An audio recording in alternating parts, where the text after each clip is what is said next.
prier devant le Seigneur, puis ils retournèrent chez eux à Roma. Je pense que c'est bon, on peut s'arrêter là. Bon, on va partager, hein, comme on l'avait dit, ces derniers temps, on va vraiment prendre le temps de lire la parole et de partager. En sortant d'ici, que chacun de nous retienne quelque chose. Nous sommes en train de parler de la prière. Et l'exemple que nous voulons nous donner, c'est la prière de Anne. Nous connaissons tous l'histoire de Anne. Si nous ne la connaissons pas aujourd'hui, nous pouvons déjà prendre connaissance de cette histoire. Quelquefois, il nous arrive de prier, il nous arrive de demander à Dieu des choses, mais on a l'impression que Dieu ne nous accorde pas cela. On a l'impression que même quand on vient à l'église, même quand on demande à Dieu, Dieu donne-moi, Dieu fait ceci, on a l'impression que ça n'arrive pas. Et j'aimerais dire, déjà le souligner, comme nous l'avions appris déjà, que ce n'est pas le fait que tu demandes à Dieu que Dieu te donne directement. Non. Nous avions dit la prière, ce n'est pas le fait de venir parler à Dieu, mais la prière c'est un échange, la prière c'est une conversation, la prière c'est un dialogue. Déjà nous chrétiens avons un vrai problème avec la définition que nous accordons à la prière. Nous pensons que la prière c'est venir parler à Dieu seulement. Non. La prière ce n'est pas venir parler à Dieu, mais la prière c'est venir dialoguer avec Dieu. Quand on dialogue, c'est-à-dire toi tu as le temps de parler, mais tu as aussi le temps d'écouter. Mais quand nous nous disons généralement je vais aller à l'église pour la prière, déjà dans notre conception il y a un problème parce que nous y allons pour aller parler. Tu vois des gens, même nous les modérateurs, prient à Dieu, parlent à Dieu, mais après avoir parlé, nous ne laissons pas à Dieu le temps de placer un mot, de nous répondre. C'est comme quelqu'un qui vient te parler, il te parle de ses besoins, il te parle de ses désirs, il te parle de ses projets, et après, il ne te donne même pas le temps de répondre, de donner ton impression.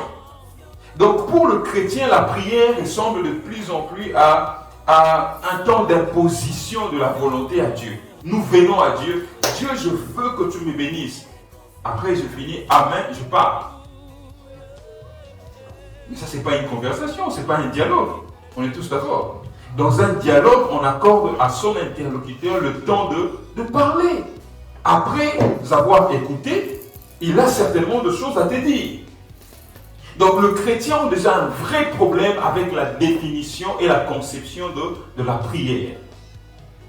Amen. Donc dorénavant, quand nous venons pour prier, comme nous l'avons appris déjà le vendredi, il faut s'attendre à ce que Dieu nous réponde. Dieu nous parle aussi. Quelquefois, quand nous venons dans la prière, ce n'est même pas à nous de commencer à parler. Il arrive des moments où nous venons pour la prière, mais c'est Dieu qui décide de commencer à nous parler. Alléluia. Ça, c'est très important. Nous devons les noter et retenir cela. Comment est-ce que Dieu nous répond? Nous pouvons venir parler à Dieu, nous parlons à Dieu, nous donnons à Dieu nos impressions, nous disons à Dieu ce qu'il est, nous disons à Dieu la louange, l'adoration. Mais quelquefois, il ne nous répond pas de manière instantanée. À l'instant même, il ne nous parle pas. Mais quand nous disons Amen, nous repartons. Et Dieu commence maintenant à nous répondre. Et nous allons le voir dans les jours qui vont venir. Comment est-ce que Dieu nous parle? Des fois, il nous parle à travers notre temps de méditation. Quand tu lis la Bible, Dieu te positionne par rapport à un verset, à une histoire, il te répond. Des fois, Dieu occasionne de circonstances qui t'arrivent, malheureuses ou heureuses, mais ces circonstances ont pour but de t'enseigner, de te donner la voie de Dieu, de te montrer la voie de Dieu. Voilà pourquoi un chrétien ou un homme mature, un chrétien qui est mature, ne s'attend pas toujours à pleurer devant les situations quand elles ne conviennent pas à ses attentes. Non. Une situation peut bien être malheureuse, mais c'est peut-être la voix de Dieu qui te parle. Des fois, tu fais des erreurs. Tu te lamentes après. Mais c'est Dieu qui t'apprend. C'est Dieu qui te répond. Donc, quand nous disons que nous voulons prier, attendons-nous toujours à ce que Dieu nous réponde ou nous parle après. Même pas après, même avant. Donc, ne venons pas imposer à Dieu notre volonté. Dieu, moi, je veux. Dieu, moi, je veux. Ça ressemble à un enfant qui vient voir son papa, un enfant de 5 ans, prenons ça comme ça, qui vient voir son papa et dit, papa, je vais commencer à conduire une voiture. Et on finit de parler, il va prendre les clés, il va aller monter dans la voiture. sans pour autant laisser au père le temps de réagir. Un bon papa, qu'est-ce qu'il fera? Il dira non, tu n'as pas encore l'âge. Tu n'es pas encore capable de conduire une voiture. Tu as beau être mon enfant, mais je ne peux pas te laisser conduire ma voiture. Certaines de nos demandes ne rencontrent pas la réponse de Dieu parce qu'ils ne correspondent pas à notre maturité. Toi, tu peux dire, Seigneur, j'ai besoin de cette chose. Mais Dieu qui te connaît, Dieu qui est ton Père, regarde ta façon d'être, regarde ta maturité et dit non, ce n'est pas encore le moment. Attends. Ce n'est pas parce que tu dis non à ton enfant que tu es forcément un mauvais parent. Non. Quelquefois, Dieu ne nous accorde pas de choses parce qu'il sait que ce n'est pas encore le temps. Et si Dieu connaît notre lendemain et qu'il nous dit non pour aujourd'hui, apprenons à accepter cela. C'est aussi une façon de prier. Alléluia. Amen, amen. Amen. Est-ce qu'on peut dire amen? Amen. Nous avons besoin de la maturité, n'est-ce pas? Dieu, je veux un mariage, je veux me marier. Mais Dieu sait que si tu t'es marié aujourd'hui, demain, c'est divorce. Demain, c'est problème. J'ai toujours pris mon exemple à moi. Je priais à Dieu pendant que maman était malade. Nous avons prié, jeûné, demandé que Dieu guérisse notre maman. Mais malheureusement, elle est morte après. Et c'est plusieurs années après que je comprends le langage de Dieu, que je comprends l'amour de Dieu de la mort de ma maman. J'ai toujours dit, ma mère aurait été en vie jusqu'aujourd'hui. Peut-être que ma famille n'aurait pas connu Dieu dans cette dimension. Peut-être que nous ne serons pas en train de servir Dieu. Parce que l'amour qu'elle nous donnait, c'était tellement grand qu'on pensait que notre vie ne se résumait qu'à elle. Amen. Elle aimait tellement nous choyer, nous dorloter, que aussi ça nous mettait dans la tête cette pensée de se dire que c'était elle qui était notre guide dans tout. Et quand elle n'était pas là, c'est alors qu'on s'est vraiment tourné vers Dieu. Et on a compris qu'il n'y avait que Dieu qui était capable de nous orienter. Certains problèmes, certaines souffrances, comme je l'ai dit, certaines circonstances ont pour but de nous enseigner et de nous ramener encore près de Dieu. Amen. Amen. Et dans l'histoire de Anne, c'était une femme, dans les temps anciens, dans la culture juive, il était permis d'être polygame. Il y avait un homme qui servait Dieu aussi, mais qui avait deux femmes. La première s'appelait Pénina, la deuxième s'appelait Anne. Et s'il faut que j'analyse très bien, selon mon entendement bien sûr, je pense que Anne était la première femme, nous on appelle ça première bureau. Mais vu qu'elle ne concevait pas, son mari a décidé d'apprendre une seconde. Ça c'est moi qui l'ai fait. C'était comme l'histoire d'Abraham, qui était déjà marié à Sarah, mais Sarah ne pouvait pas lui donner des enfants, qu'elle s'est rabattue sur la servante Agar. Et Anne n'avait pas d'enfants. Pénina avait des enfants. Et cela poussait même l'homme à aimer plus Anne, à essayer de combler les vides qu'avait Anne. En disant, oui, je sais que tu n'as pas d'enfants, mais je continue à t'aimer. Et à chaque fois qu'elle avait des cadeaux à distribuer dans sa famille, elle donnait les doubles à Anne de ce qu'elle donnait à Pénina. Donc tout ce qu'il pouvait donner à Pénina, il en donnait le double à Anne. Mais malgré cela, vous connaissez les femmes, hein, ça ne commence pas d'aujourd'hui. Les femmes sont habituées à des pics. Moi j'ai, toi tu n'as pas. Moi je peux, toi tu ne peux pas. Les hommes, quelquefois, on arrive à se maîtriser, mais pour les femmes, c'est compliqué. C'est vrai, non? Mettez dans une pièce deux femmes et revenez 30 minutes après, elles ont déjà toute une liste de problèmes. Seulement en 30 minutes, les femmes sont capables de créer des problèmes. Je ne suis pas en train de stigmatiser les femmes, mais je pense que c'est quand même dans votre nature. Il y a des choses que nous, les hommes, pouvons bien ignorer, mais les femmes n'arrivent pas à les ignorer. Donc Pénina mortifiait Anne en disant, moi j'ai des enfants, toi tu n'en as pas. Ça crée quand même la rivalité, ça créait une guerre, mais une guerre qui était disproportionnée, parce que Anne n'avait pas d'enfants et Pénina en avait. Mais qu'est-ce que cette femme a fait? Elle a commencé à chercher Dieu.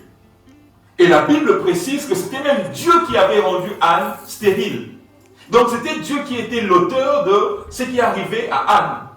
Quelquefois dans notre situation, je le répète, dans notre vie, il nous arrive des situations où Dieu lui-même est la base, est l'auteur de cela.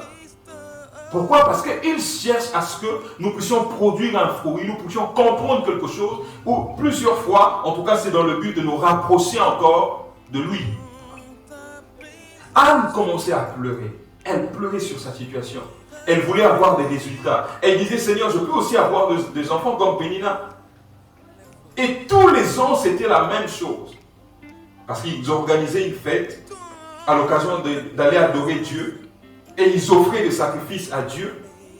Mais c'était aussi l'occasion pour le mari de Anne de montrer son attachement, son amour à cette femme.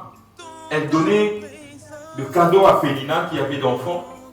Et elle en donnait le double à Anne. Malgré l'amour de son mari, malgré l'affection de son mari, mais quelque chose d'important manquait à la vie de Anne, c'était des enfants. Elle a compris que malgré l'amour de son homme, elle ne pouvait pas avoir quand même d'enfants. Écoutez, quelquefois dans la vie, nous limitons à l'affection que les hommes nous donnent. Ce n'est pas parce que tu vis un moment où les gens semblent t'aimer, où les choses semblent aller bien, que tout est rose, non. Quelquefois, nous ne devons pas nous laisser aveugler par des choses matérielles. Nous avons des besoins plus profonds.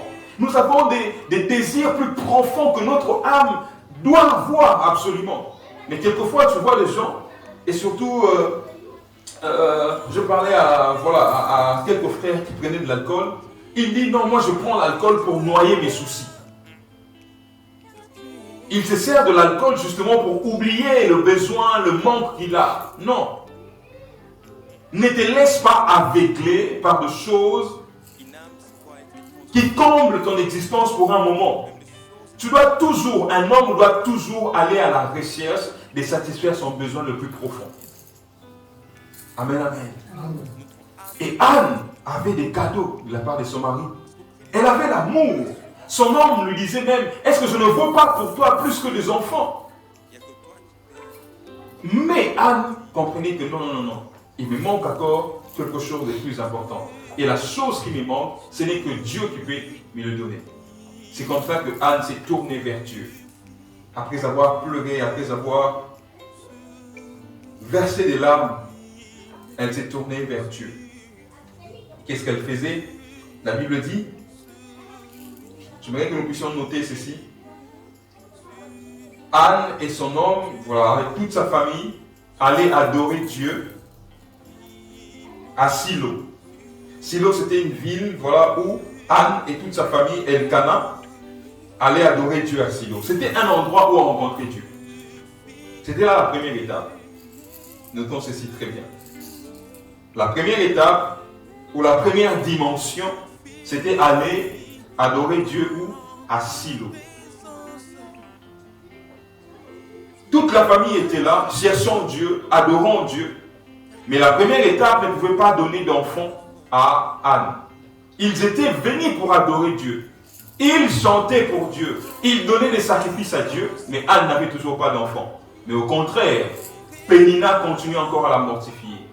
Il arrivera le moment où tu viendras à Dieu, tu chercheras Dieu. Tu seras aussi à l'église en train de prier, mais tu n'auras toujours pas la solution à ton problème. Ce que tu pourras peut-être remarquer, c'est les gens qui viennent encore te mortifier. Te dire, mais pourquoi tu vas à l'église, pourquoi tu cherches Dieu, regarde, tu n'as pas ça, tu n'as pas ça, tu n'as pas cela, tu n'as même pas de solution, tu n'as pas de maison, tu n'as pas de document, tu n'as rien, mais pourquoi tu continues encore à aller à l'église? Tu poseras la question à Dieu, mais Seigneur, je suis à Silo, l'endroit où je t'adore, l'endroit où je te rends grâce, mais pourquoi je n'ai toujours pas d'enfant? C'était aussi le cas pour Anne. Elle venait avec son mari et toute sa famille adorer Dieu à Silo, mais elle n'avait toujours pas d'enfant. Alléluia. Est-ce que quelqu'un comprend? J'ai une petite question. Dans la Bible, toutes les femmes qui ont demandé des enfants, ils ont toujours reçu un enfant de Dieu? La plupart de femmes stériles dont que la Bible fait mention, qui ont, si vous cherchez des enfants, ont fini par les avoir. En tout cas, la plupart de personnes, c'est aussi ça le caractère de la Bible. Voilà. Et la Bible évoque des histoires qui ont été un peu plus exceptionnelles de ces femmes qui ont cherché des enfants et qui ont fini par les avoir. Mais il y a aussi de ces femmes que Dieu lui-même avait rendues stériles jusqu'à la fin de leur jour. Mais en tout cas, toutes les femmes qui ont connu cette situation ont fini par avoir l'enfant. Donc je disais, le premier pas ou la première étape, c'était à Silo, où Anne allait chercher Dieu avec toute sa famille, mais ne trouvait toujours pas d'enfant. Dans la prière, dans la recherche de Dieu, il y a aussi des étapes, des dimensions. Dans la prière, de la même manière, l'homme est composé d'un corps, d'une âme et d'un esprit. De la même manière, il y a aussi, comme je l'ai défini aujourd'hui, 3 dimensions dans la prière. La dimension des silos où on est avec tout le monde, où tu viens chercher Dieu avec tout le monde, où il y a tout le monde qui t'accompagne dans la prière, où tu pries avec tout le monde. C'est l'étape que Anne cherchait Dieu avec sa famille, mais ne pouvait pas trouver de réponse. Mais qu'est-ce qu'elle a fait? La Bible dit, après que Pénina ait continué encore à la mortifier, Anne a fait une décision. D'accord?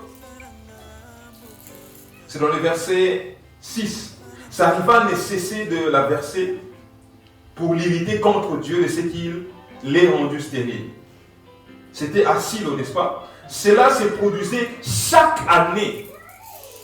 Quand ils offraient à Dieu le sacrifice, Pénina continuait à la mortifier et à la verser. Mais toute le fois que Anne se rendait au sanctuaire de l'Éternel, Pénina l'exaspérait. Excusez-moi. Alors Anne pleurait et restait sans manger. Non résolue, quitte l'endroit de tout le monde, va au sanctuaire. Anne a quitté Silo pour aller elle-même, seule au sanctuaire. Il y a une dimension où tu cherches Dieu avec tout le monde, mais il y a une autre dimension où tu dois chercher Dieu seul. Ce que nous voulons construire ici, ce n'est pas seulement un peuple qui vient chercher Dieu. Ça, c'est très important de prier avec des frères et sœurs. Mais la plus importante de choses, c'est la dimension, c'est ta qualité à rester seul avec Dieu. Quand tu parles aux gens de choses qui sont en groupe, des choses intéressantes, mais tu mettras toujours des limites. Même si tu es avec ton amoureux ou ton amoureuse, là où il y a plusieurs personnes, il y a des choses que vous allez vous dire, mais il y a des choses que vous ne pouvez pas faire. Parce que vous êtes en groupe. La vie chrétienne, la prière, a une dimension où tu dois rester avec tout le monde. Mais il y a une autre dimension où tu dois te retrouver seul avec Dieu. Il y a des problèmes qui ne pourront être résolus qu'une fois que tu prendras la décision de changer de place, de changer de dimension. Quand je parle de changer de place, ce n'est pas de quitter telle église pour aller dans une autre. Non, c'est de prendre la décision de changer des dimensions de la prière, de changer de profondeur. À Silo, ils étaient là pour chercher Dieu, mais elles comprenaient que non, si je reste seulement en compagnie de Pénina, tout ce que j'aurai à récolter, c'est des mortifications. Il y a des gens que tu dois apprendre à te séparer d'eux quand tu cherches Dieu. Tu veux aller loin avec Dieu, apprends à te séparer de certaines choses. Apprends à te séparer de certaines personnes. Apprends à aller encore plus dans les profondeurs. Anne est allée au sanctuaire et écoutez ce que la Bible dit. Écoutez. La prière, le prêtre, plutôt, je vais agrandir.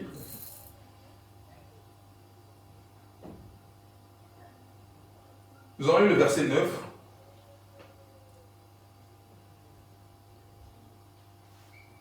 Le verset 9 dit ceci.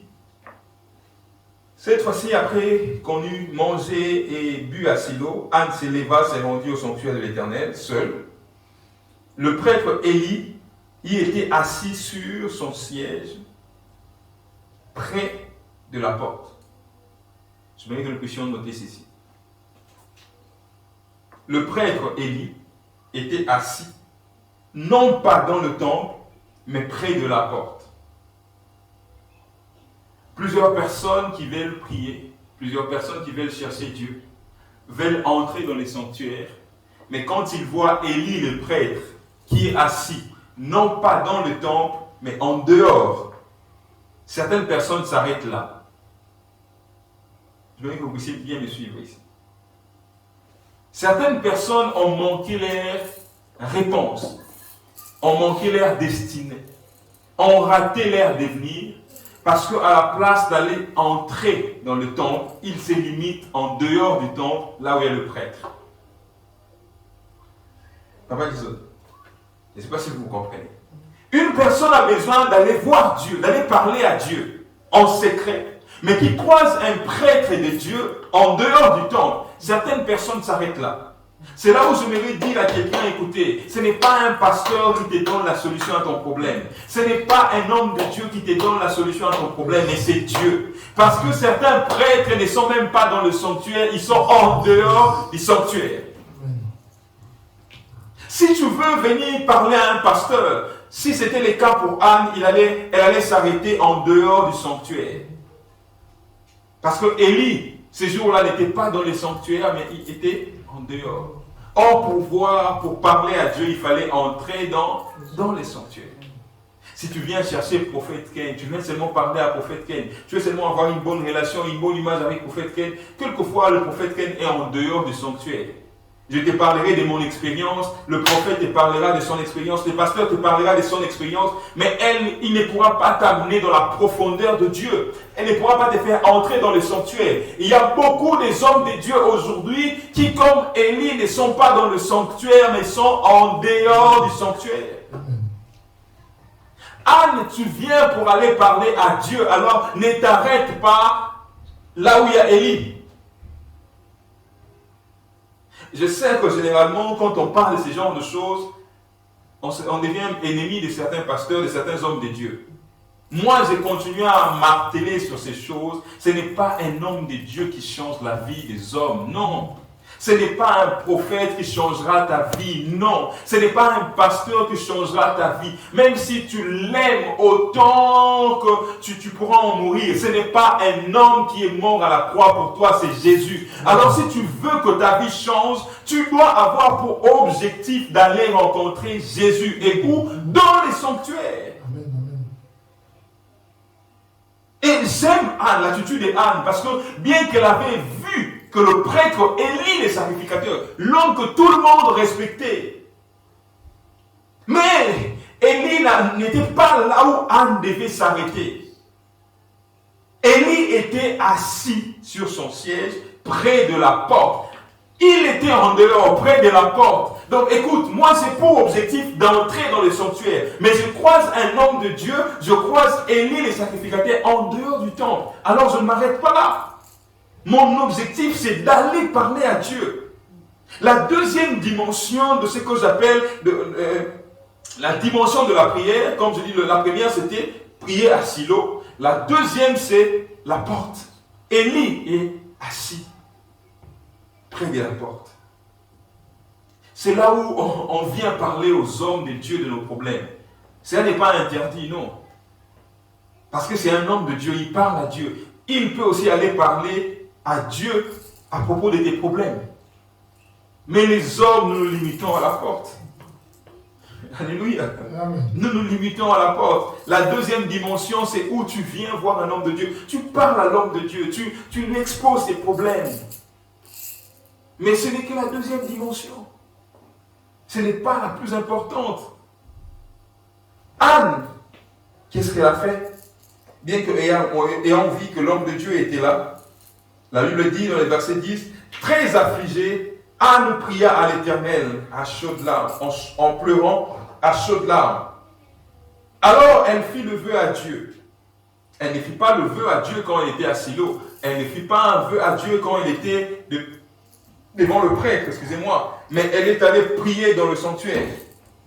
Elle dit à Dieu, Éternel, mon Dieu, Dieu des armées, si tu veux bien considérer la misère de ta servante, et si tu interviens en ma faveur, écoutez, certaines choses dans la vie ne doivent pas être racontées aux hommes, ne doivent pas être échangées avec les hommes, qu'avec Dieu.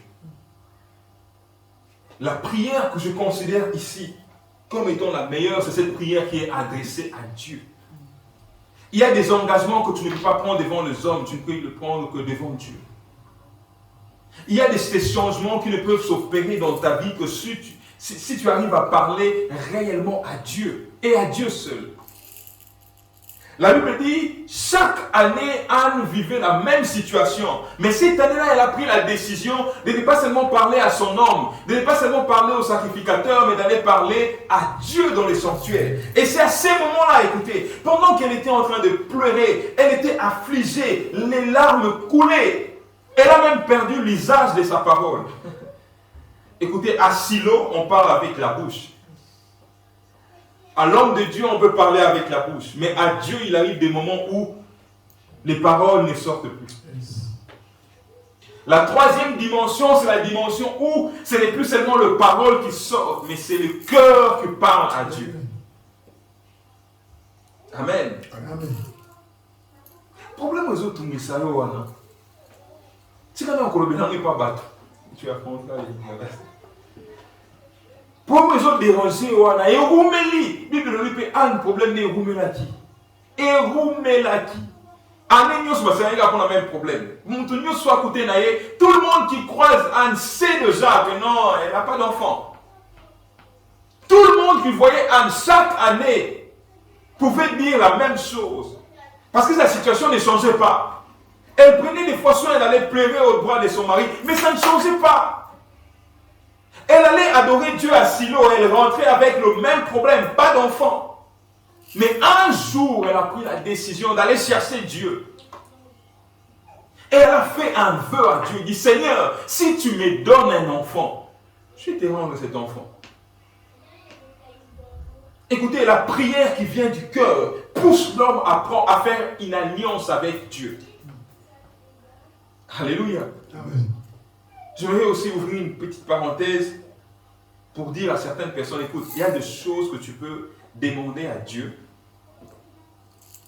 et recevoir. Mais il y a des choses que tu ne peux recevoir que si tu fais un vœu et une alliance avec Dieu. Je vais vous parler de mon histoire brièvement. Je me suis pris la tête avec mon apprécié qui... Vous savez pourquoi? Parce que j'étais au pays. Elle était ici et on devait quand même faire des démarches pour être ensemble. Malgré mon statut que j'avais au Congo, j'ai fait des démarches, je ne savais pas, mais ça n'aboutissait pas. Ça n'aboutissait pas. C'était compliqué. Et un jour, j'étais dans une réunion de prière, un homme de Dieu prêchait. Et cet homme de Dieu a demandé à ce qu'on puisse sceller la promesse de Dieu, qu'on puisse sceller la prière, tout ce qui a été déclaré ces jours-là. Et comme par hasard, je me retrouvais à l'église avec un petit montant que je n'avais prévu que pour l'offrande. Et on avait déjà fait les offrandes, ce qui équivaut que je n'avais plus rien. Et l'homme de Dieu ayant prié, il dit, je sais que Dieu aujourd'hui va vous accorder des choses que vous avez demandé depuis longtemps. Mais que ça vienne de vous-même. Qu'est-ce que vous donnerez à Dieu une fois qu'il vous l'aurait accordé? Moi, j'ai dit non, moi je ne veux pas attendre que Dieu me l'accorde. Je me suis levé. De là où j'étais, je me suis approché près de cet homme de Dieu. Je pris la bague de mon alliance. Ça ne se fait pas. Tu ne peux pas enlever l'alliance. La bague que ta femme t'a donnée ou ton homme, tu ne peux pas l'enlever. Parce qu'une fois que tu l'enlèves, tu en fais autre chose, tu pars le ventre, c'est ton mariage qui part en cacahuète.